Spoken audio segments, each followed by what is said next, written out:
set, go live in 3, 2,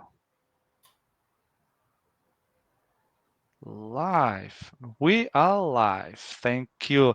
Hello, everyone. My name is Levi, and I'm pleased to welcome Parker Schultz, a partner at ARC Family Office.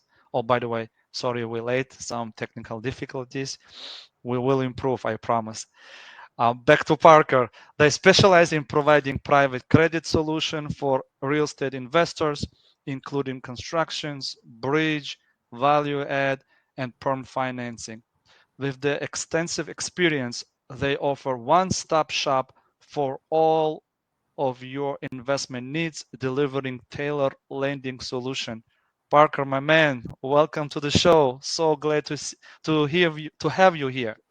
So happy to be here. Thank you so much for the opportunity. I'm really excited to kind of give a deep dive today about our specialized topic for DSCR loans for investment properties. Absolutely. I know you're going to bring so much value today to our viewers, our group members. Maybe first, can you explain what is a family office?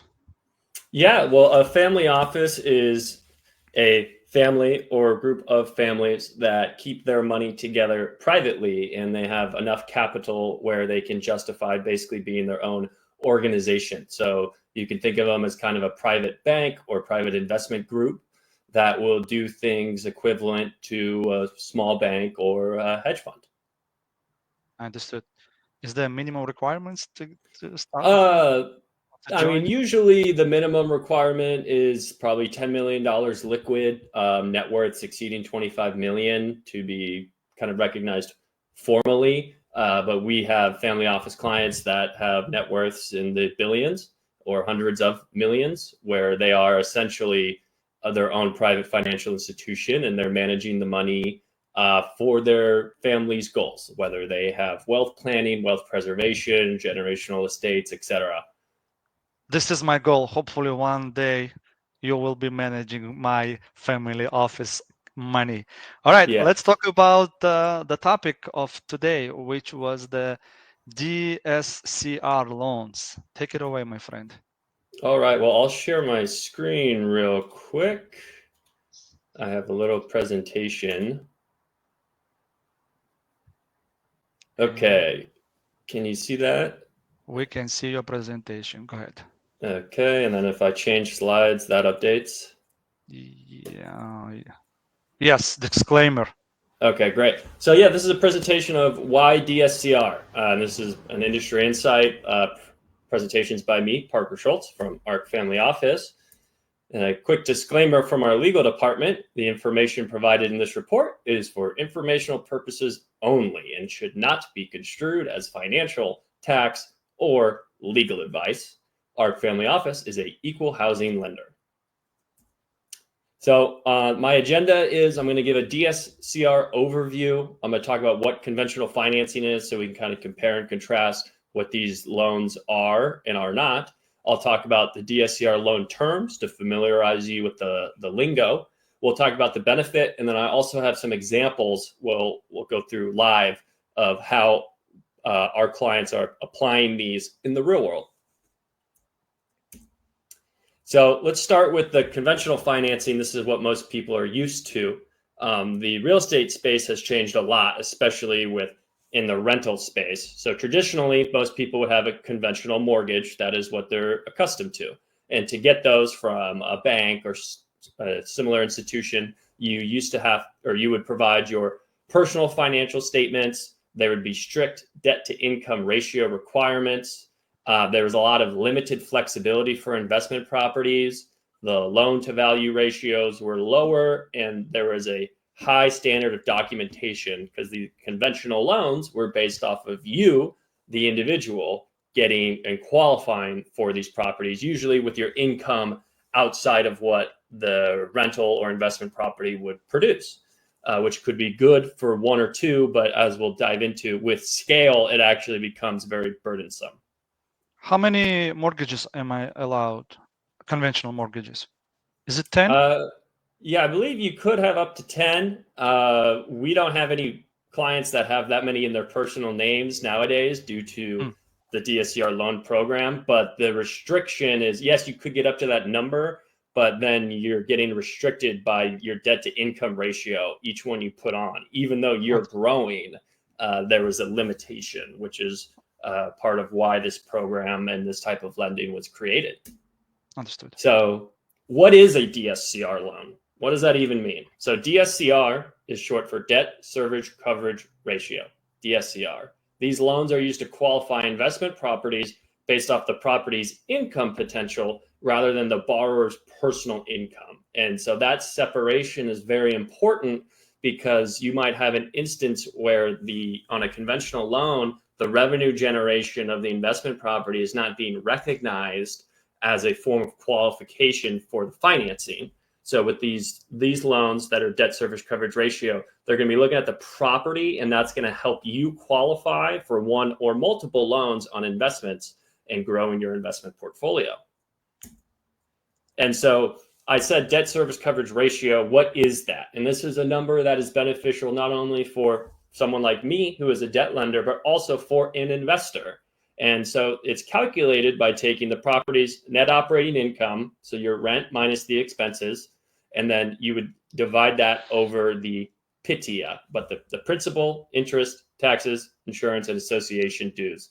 And that's the ratio. So for example, if you're at 1.25, that means you have enough income to pay 100% of your obligations, and then you'd have the 0.25, the overage means you have a 25% buffer or spread above, which is good news. That's your cash flow. That's what's going to the investor or to the owner.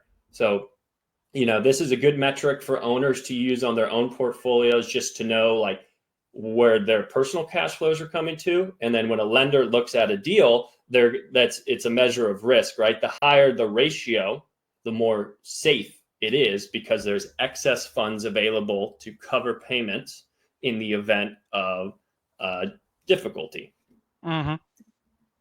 And so the benefits for DSCR loans, when you're working with lenders who are going to be underwriting the property's income more strictly than the borrower's personal income, the underwriting focus, it's based off of the income the property generates, which is very helpful for investors who have either complex financial profiles or, most importantly, multiple properties.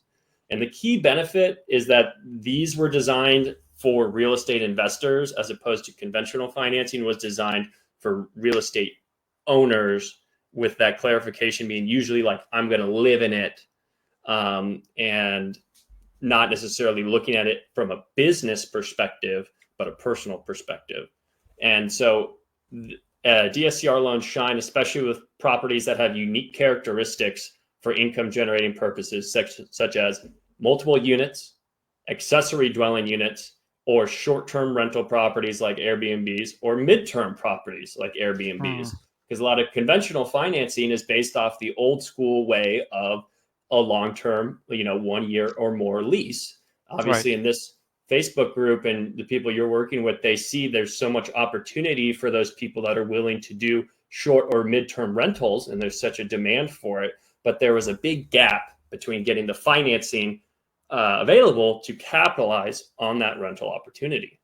So how would you, can we go back for a second? It says right there, this is particularly helpful for the investor with the complex financial properties or multiple properties. How would you get the numbers for my Airbnb? So for Airbnb, there's now a new platform. The common one we use is called AirDNA. So when Airbnb first started, there was a lot of unknowns or gray areas where people would say, okay, like we know that there's money to be made, but it's hard to document or make that actually tangible. Something like AirDNA, now that Airbnb has been around enough and is established enough, where they can actually look at the property and forecast, if this was a short-term rental, what they would expect the income to be based off local occupancy rates and local daily rates that they're charging, which is great because that not only helps the bank get comfortable, but also you as an investor helps you really understand, okay, like this is where the revenue or increase in value potential can be based off more access to shared data. So that really works good for everyone. Understood. Thank you. And so here are some terms that would come up in the DSCR loan process. There's purchase or refinance.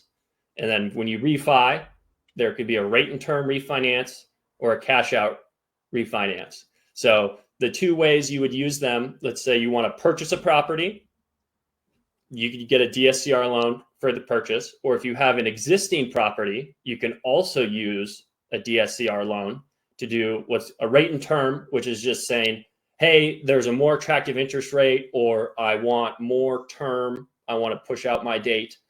Usually like the cash out amount is less than like $2,000. Those are nice and easy. Where the most investor friendly part of this is a cash out refi based off DSCR that allows investors to take money out of their properties secured by it. And then the proceeds from refi, the refinance can be used for business purposes. So I have some examples I'll talk about later, but the prime example is you could actually use this to pull money out to improve your property. And now you're increasing the rents.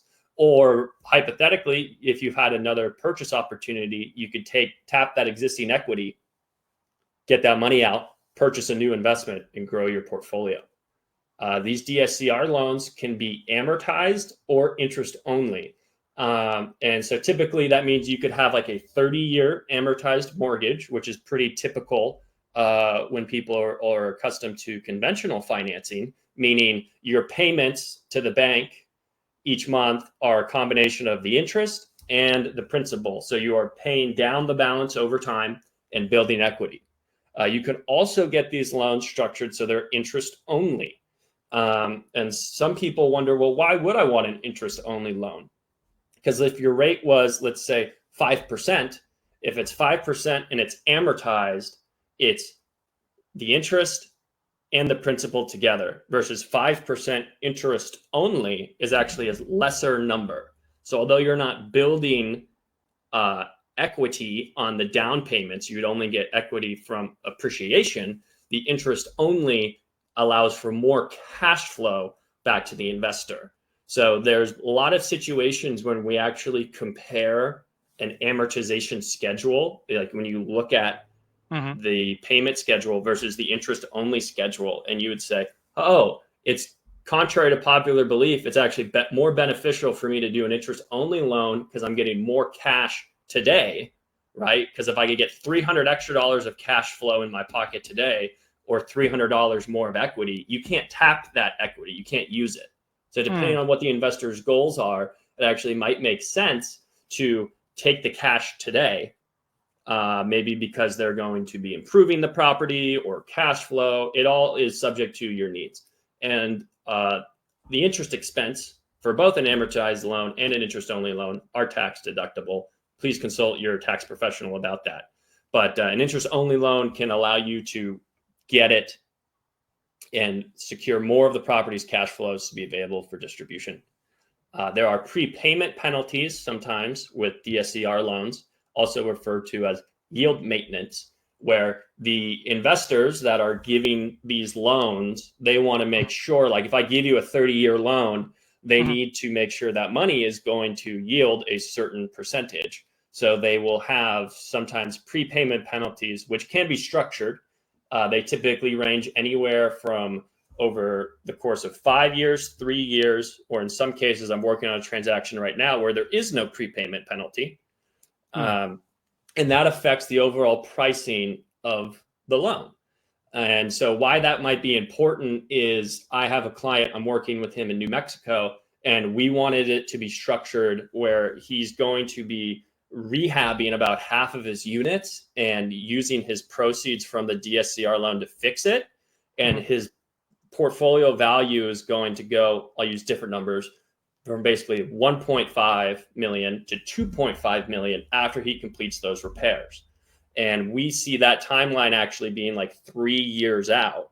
So he wants to probably refinance when he gets that growth. So we'll structure the debt so that it's growing alongside him in his investment goals. I have another client who they are very passive. They only need to do this once. So they don't mind having these prepayment penalties because they intend to leave it for the next 10, 20 years because it's for their children. So this sort of stuff is where you consult with someone like myself and you get more into the numbers to say, all right, what are your goals with this property? What's more important for you? Are you active and adding value and planning on, getting refinancing as your portfolio is growing? Or do you want to just get the cheapest, best long-term option available? And that's the beauty and also sort of the complexity of the DSCR is we're able to get very creative and specific to each investor's goals and get them a loan product that fits that, as opposed to conventional financing is really just a fixed box. And if it works for you, that's great, but there's not the ability to get flexibility. And finally, some terms you would see are recourse and non-recourse. Sorry, go ahead, finish up.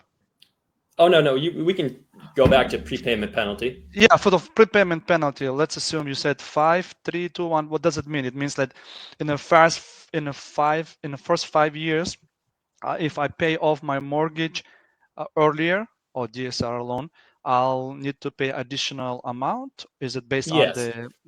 Okay. So and they can be structured in a variety of ways. Usually they go downwards. Like if it's a 5-year agreement, it would probably be 5, 4, 3, 2, 1, meaning like 5%, 4%, 3%, 2%, 1%. Which of is the like amount borrowed or of the amount left to pay?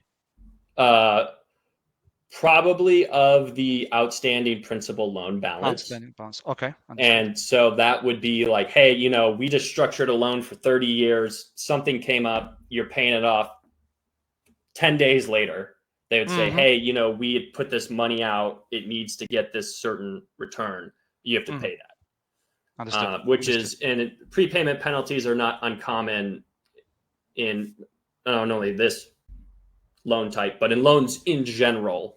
Prepays are a part of, and they exist because the lenders are they need to get their yield maintenance, i.e. the return on their money to satisfy them as debt investors. And again, prepayment penalties are subject to negotiation. Like I said earlier, I have deals on the table right now where we have people that are taking 5-year prepayment penalties intentionally because they know they're not going to be paying it off and it's lowering their rate. They're getting like really good rates. And then other people who know, hey, I'm going to be moving out of this loan very shortly, and we structured it accordingly so that the rate is maybe a little higher, but in the end, all the numbers work out. Understood. And then next, some terms too for investors to be aware of there are recourse and non-recourse loans. So recourse means that there is a liability, personal liability or responsibility in the event of default.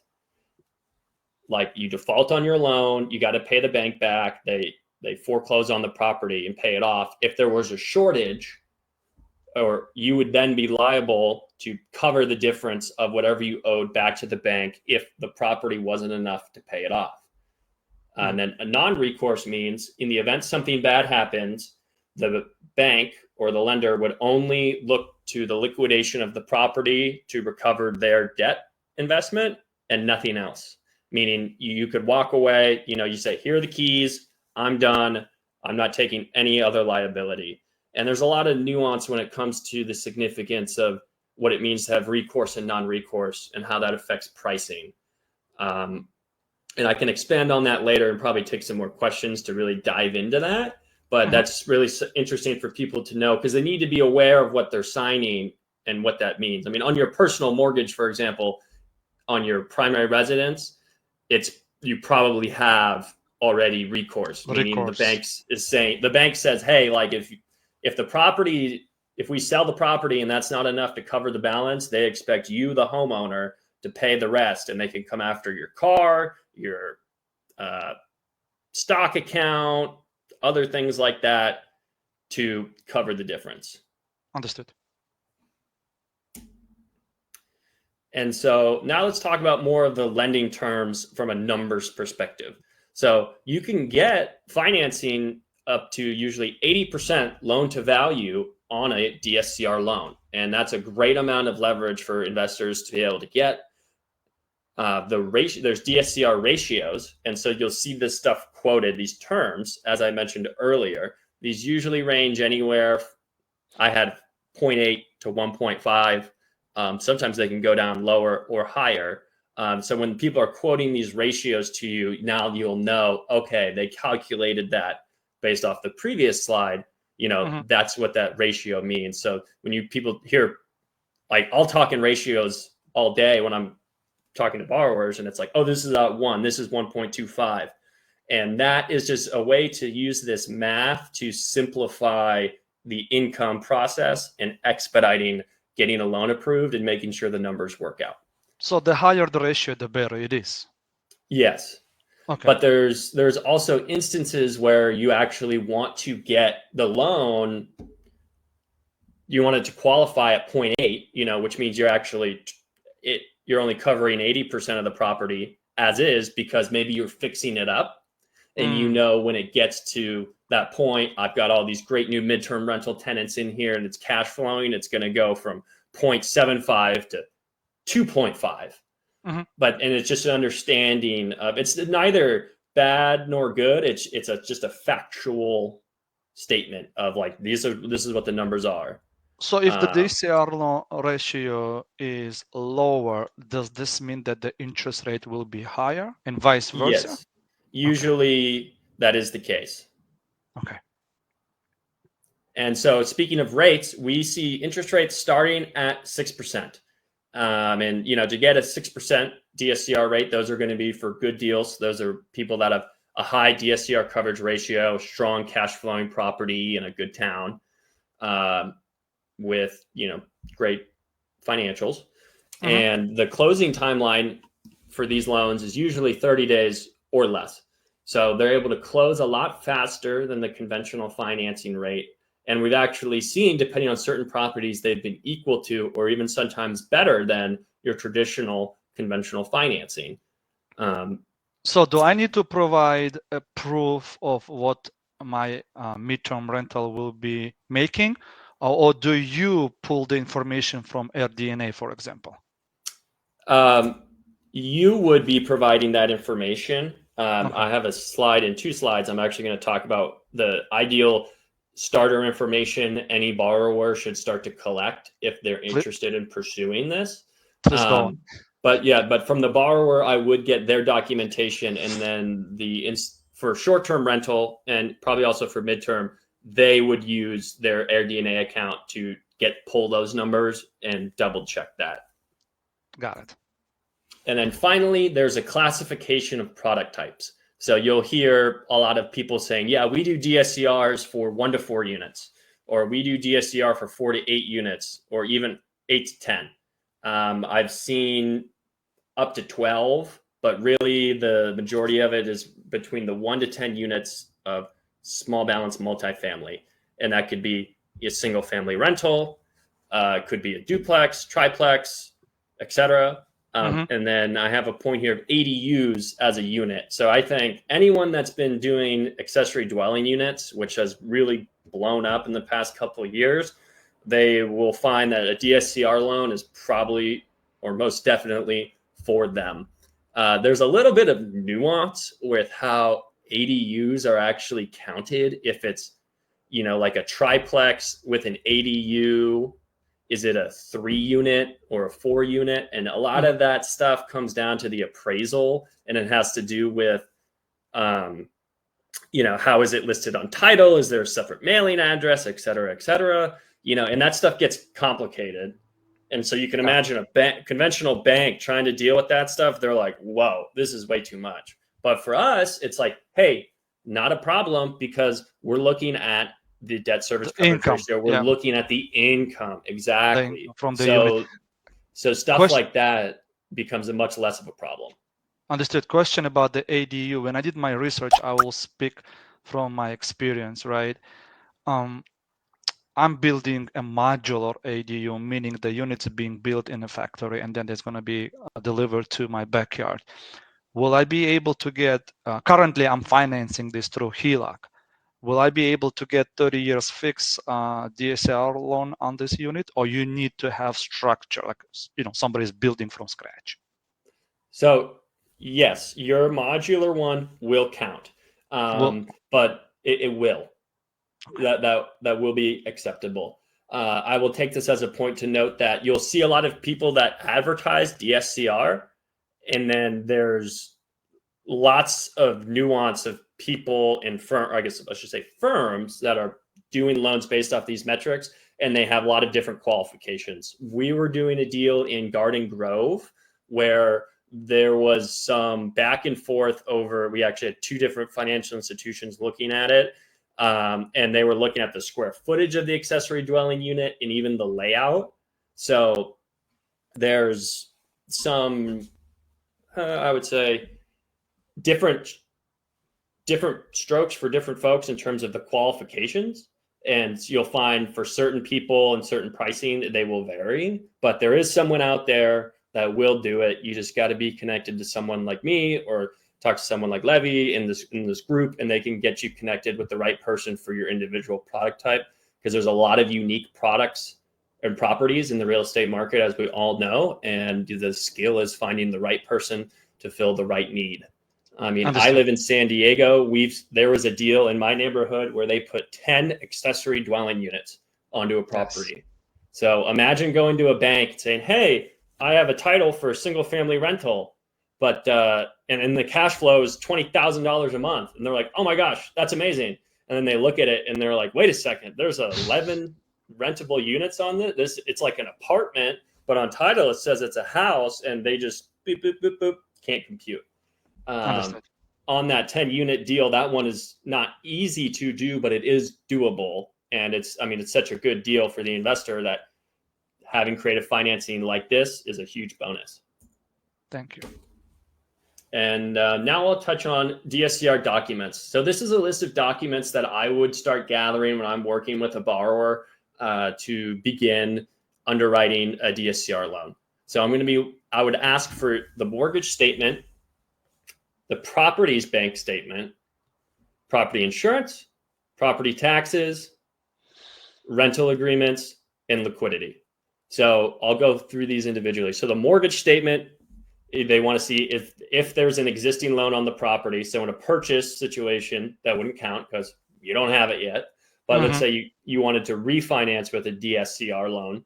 We'd want to see what the existing mortgage statement is, just to verify the balance and the payments. The property bank statement, and I'm saying specifically we're looking at the property because that's going to help us verify the income of the property. That's the leading underwriting qualification there when you're getting started. The property insurance and the property taxes, we want to have those documents so that we can again verify those expenses, and the rental agreements. So the rent would be your revenue, your expenses are the property taxes, and the insurance.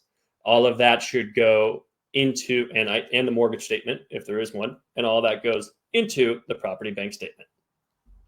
And finally, liquidity. Borrowers should expect to have anywhere from 6 to 12 months of reserves available for a loan. And 6 months of reserves on a 30-year loan is not a whole lot of money if you're getting up to 80%. But there is some expectation of cash liquidity there. And a note here is if you're doing a refinance, like a cash out refi, the proceeds can actually count towards your liquidity. So I have an example I'll talk about later, but I'll just talk about it now. Is there was a borrower who wanted to do a cash out refi to improve a property that they had been given, but via death of a family member, it transfers to them. They've owned it forever. The uncle or grandfather, I can't remember the exact one, hadn't really been keeping up with it. And they're like, hey, we don't want to just sell the house. We're going to take care of it. Let's fix it up and, then get this rented to market rent. And they're like, but we don't have the cash because we just inherited this. It's like, well, they had excess proceeds available from the cash out to cover that requirement. So they're able to get all the money they need to fix up the property, get it rent ready, increase the cash flow, and get it to market rent. And we're able to tap into the existing equity into the property, and using the future and current values of the income, get it all structured so it was extremely investor friendly for them, where it was zero cash out of their pocket to do so. Question about the liquidity. You said 6 to 12 months. Does this mean that it includes PT or PTI as A as well, meaning property tax, insurance, principal, interest, and association, or just PT? I mean, pity is usually what we use. That was the go-to term. Pity with an A, pitia, is technically more correct. And it's not very common that there are association dues, but it's important to say it, because it's like, well, if there was an owners association, technically that would be in there. So if someone were to think, oh, I thought I was at 1.25 and now I'm at 1.23, I mean, I've seen some pretty expensive HOAs on like condos, for example. Yeah. They're like $700 a month. It's crazy. But yeah, it's important to keep that in there so that they would understand that. So the association is part of liquidity as well, should be part of liquidity. Well, yeah, because it is considered an operating expense when it's an investment property, that you would consider that an operating expense. Understood. If it's your home and you're paying homeowners association, it's not a business, it's your home, it's personal. So it's different. Understood. You're still paying it, but we're looking at it from a business perspective. And yeah, so DSCR. So why do investors choose DSCR loans? There's flexibility for short-term rentals. Investors in short-term rental markets such as Airbnbs and mid-term rentals prefer DSCR loans because the property's income is the main qualifying factor, which makes it much easier to secure financing. I think the DSCR loan programs have been shining for midterm and short-term rentals, because a lot of banks just can't compete, and nor do they understand that, because they're so accustomed to this antiquated system. And there's just more options for investment properties. DSCR loans provide more options for those seeking long-term cash flow-driven investments, and it really shines with unique properties and investors that are expanding their portfolios. A big key here too is you're able to own on title. You're able to have the ownership be an LLC. If you had a conventional bank loan, they need it in your personal name. So being able to have a LLC on title is giving you, the investor, lots of legal protections. If, God forbid, anything bad happens at your Airbnb, people are having too much fun and it's owned in your personal name, and someone slips and falls because they were intoxicated, and you don't have it in an LLC because your bank wouldn't allow you to do that. Unfortunately, that liability is going directly to you, the individual, as opposed to able to use there's a reason why LLCs are used by every major corporation everywhere. Protect yourself, protect yourself, protect yourself. Any opportunity to put a legal entity to protect yourself is highly, highly recommended. I'm not a lawyer, so this isn't legal advice, but I can tell you from personal experience, owning investment properties in your own name is a huge liability, and I strongly urge you to contact legal counsel to learn more about the benefits of having an LLC or an equivalent, S corp, trust, or etc., to protect you as an investor. And now I'm going to go through a couple examples that I have, just real world examples of the use, and then we can open it up to some questions if there are afterwards. So example number one, you own an existing investment rental property and you need to renovate the property to raise the rents up to the market standard. So I would use a DSCR loan in this case to get a cash out refi with the proceeds then going back into the property to fix it up and get it stabilized and get the rents up. And they'll look at the ratios of as is and then the future values as well. And then you'll be able to get forward looking, or let's say forward structured loan, where they understand, hey, this is getting fixed up and we're moving forward. They're going to be adding value. And then you as the investor are able to tap the existing equity that you have, as opposed to having to take money out of your own pocket. In addition, when you want to fix stuff up, there's fix and flip loans available, like short-term bridge loans, but the pricing on those can sometimes be anywhere like hard money, like 10 to 12%. But in this case, you are actually able to finance taking out your renovation budget as a function of your mortgage costs. So if you could finance that at 6.5% instead of 10%, that's a huge savings in your cost of debt. Example number 2, you want to turn a property into a short-term rental, like an Airbnb or midterm rental, to capitalize on super hot local tourism. So let's say you found the perfect property to do so. It's a house, you got to fix it up. And again, if you're doing short-term or midterm rentals, the expectations of furnishings a lot different than a long-term rental, right? You need to make sure it's probably got proper furnishings. Like, you don't go to an Airbnb and bring your own beds or TVs. That stuff's expensive. And not only that, but your internet has to be set up for that. Like, a lot of little things go into that hospitality. So you can use a DSCR loan to purchase a property.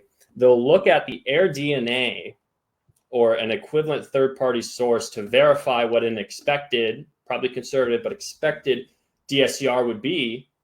And then they can use that number to back solve into your loan. So we've structured deals where they're getting the purchase money and the rehab funds needed to buy a home and get it ready for short-term and midterm rentals. And then it's rolling long-term. And you can do that all in one. And it's going to be, again, at the rates that are much more affordable to the investor, because it's not a one-off hard money loan, which you're then rolling into permanent financing.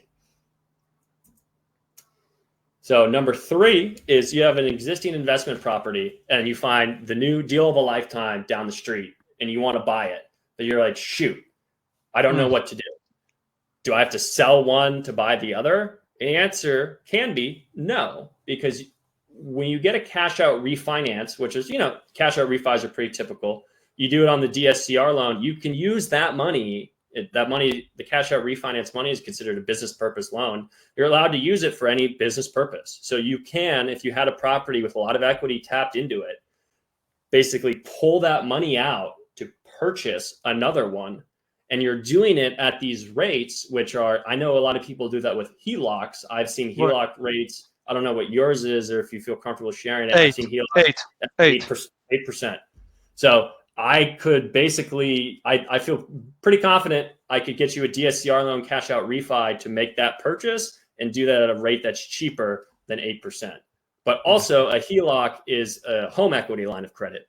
So this and this specifically says you have an existing investment property. So that investment property that has trapped equity might not qualify for a home equity line of credit. Why? Because it's not your personal residence. It's an investment property.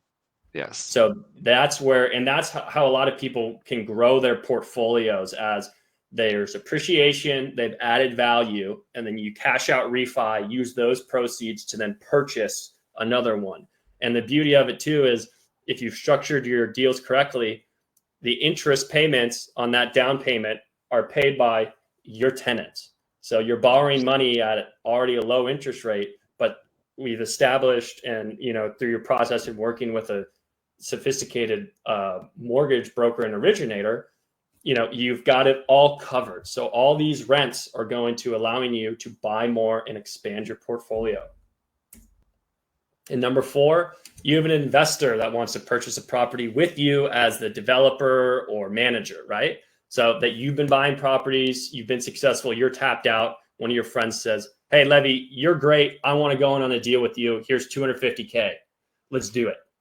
So if you wanted to do that, the problem with conventional financing is that they're going to look at the sources and uses of funds and be like, oh, we were underwriting. This is a problem because that $250K to purchase the property isn't yours. And you would say, who cares where the money is coming from, right? If it's not mine or it's not his, we're all in this together. And they're like, no, well, we're looking at your personal financial statement and your personal debt to income ratio. And you're saying, no, that's not going to work. But on a DSCR loan, you can have money from investors with the proof of where the money's come from.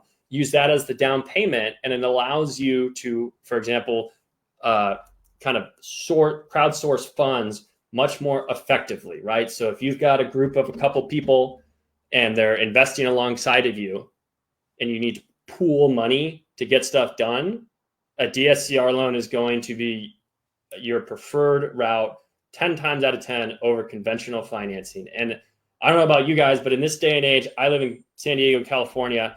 I don't even know how it's possible to purchase like your first investment property without having to pool money together from other people. That's actually one of the first things we learned in the cash flow game Levy and I play together is, Yes. sometimes you got to work together. And We love our unfortunately, that mentor. stuff doesn't work for a lot of conventional financing because it's all based off of one. And, Wow. we're out here trying to make investor-friendly loan situations where everyone can benefit. And that's all I had for this written presentation. Again, my name is Parker Schultz from Arc Family Office. There's my cell phone number and my email, parker@arcfamilyoffice.com. If you have any questions about a DSCR loan or investment property and wondering what your debt solution should be, please do not hesitate to reach out to me. And yeah, that's all I had prepared. And if anyone, I guess, has questions, or Levy, if there's any additional I do have questions. questions. I have it. Yeah, if you can please stop. Actually, keep it share for a couple more minutes because the information on the screen. Although I put your information also in the comment section, I just wanted people to see our faces rather than this one.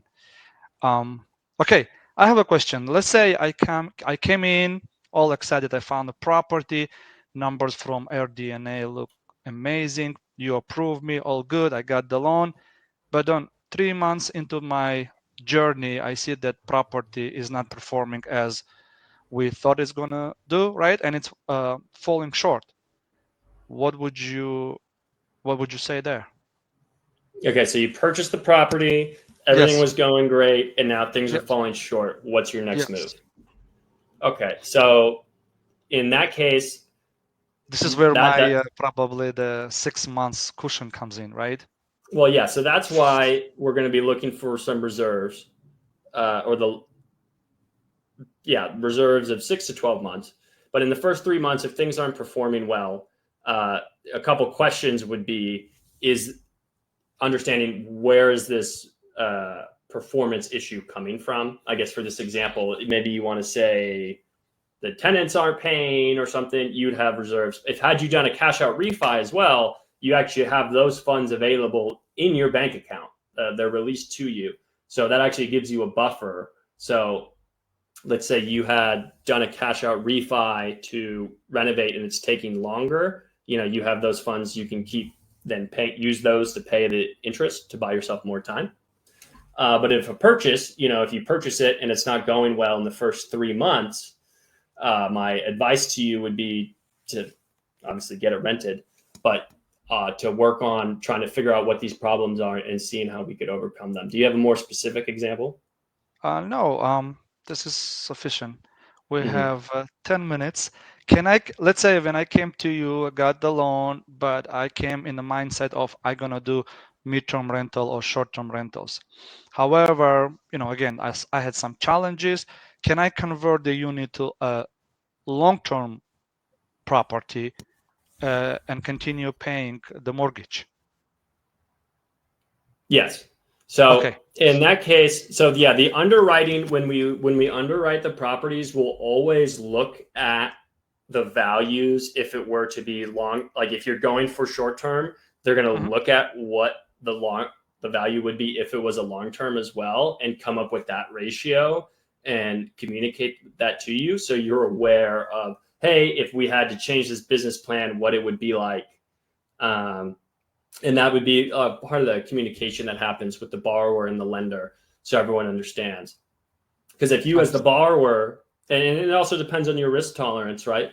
Because if you as the borrower say, you know what, I want to try this as an Airbnb, but if it doesn't work, I want to be in a position that if I transition it back to long term, that I'm okay, right? Okay. I don't want to take the risk. Then we would underwrite that accordingly, and I will structure it for you so that when you do, if you did, for example, not move forward with short-term rental, that you would be compliant with your loan and be making satisfactory payments, and also at the rate that you should be paying for a long-term rental. Long-term rentals in practice are cheaper to finance than short-term rentals due to perceived risk. But on the flip side, if you wanted to be aggressive and you have a higher risk tolerance, you can take the opposite side of that coin and really say, hey, like, I know this is a great Airbnb market. I'm a sophisticated investor and I'm risk on. Then we could say, all right, we'll look at the numbers, and you can really push that loan amount and those proceeds up to do what you need to do to get it ready, and there's been some very significant rehabs, I mean, you wouldn't believe like some of the turnarounds on these houses where it's like got great bones and it just needs the love and the full furnishing, and you do like that HGTV before and after. Yes. And it's even you see it the most too when you're doing these midterm and short-term rentals, because it's not like when you just rehab a house but it's empty, but when you furnish it too, man, you're able to just see and feel so confident as an investor to be like, wow, look at this great space that I've provided for my potential clients. And, you're going to have, beyond a shadow of a doubt, that people will be more than happy to rent and utilize your property on a short-term, midterm basis, not only once, but would be raving to come back time and time again. We have 5 minutes left. I don't see any comments in the chat relevant to our conversation. Somebody asked contact information of yours. I already did. I have 2 more questions and we can conclude this beautiful, amazing Facebook Live. Number 1, when somebody goes and try to buy a house, usually the seller wants to see with the offer submitted also pre-approved or pre-qualified letter. But if I'm doing DSCR loan, first you need to identify the property, right, and the income that's going to come. How can you address this challenge? And then the second question you can answer also, if somebody needs to foreclose on the property, is it the same procedure if I would get conventional loan? That's it. Okay. Yeah. So so you're purchasing an investment property. So if you're buying, so for the pre-approval, that is more tailored to a residential or an owner-occupied situation. But if you are doing an investment property, I can get you what we call them term sheets, and that's essentially the same as a pre-approval because there's contingencies, right? Contingent to your FICO and stuff, which, for example, you have already shared with me. But I have like calculators and software where I can price stuff out for you and give you an offer to lend in 10 minutes. I mean, if I'm really sharp on it and we're doing it right now, I could plug these numbers in, and in 60 seconds, I could give you a pretty solid ballpark to be like, based off your FICO experience, et cetera. This is going to be 6.5%. Origination fee is X, boom, boom, boom. Cash to close is this, and you're good to go. Yeah. Okay. Got it. So you can also give me and say how much I can qualify for. Okay. And somebody's also, go ahead. Sorry. Yeah, there's also ways too with certain loan product or with DSCR and the terms of the deal where you can include all the fees in the loan balance. So we've had, for certain people, they have situations where it's actually zero cash to close on the loan. So sometimes people are accustomed to having to pay the closing cost or the broker fees or the origination fees out of pocket. There are situations in which those are actually taken out of the loan balance. So the property's income is paying for that stuff as the investor. So they are like, oh, this is great. That's efficient use of money. And that's the point, right? Understood. Robbie is asking, where do you get multifamily loans? So a clarification is these, when you say multifamily, there's kind of in the modern age, it's become more blurry because we now have properties that have multiple rental units on it, but they're not apartment buildings. Because when you check title, it would say, oh, this is a 10 plus apartment building. And then there's also properties in San Diego that have 10 rentable units, but they're not apartments. They're like, it's a rental and it's all split up in a house with accessory dwelling units. So Understood. I get them. I have capital sources as a lender because I lend directly. I lend directly, and I also broker these out. I have capital relationships from private investors, i.e., family offices that have their own money to lend. We work with private equity funds as well as banks and other financial institutions that pool this money together to lend to the market.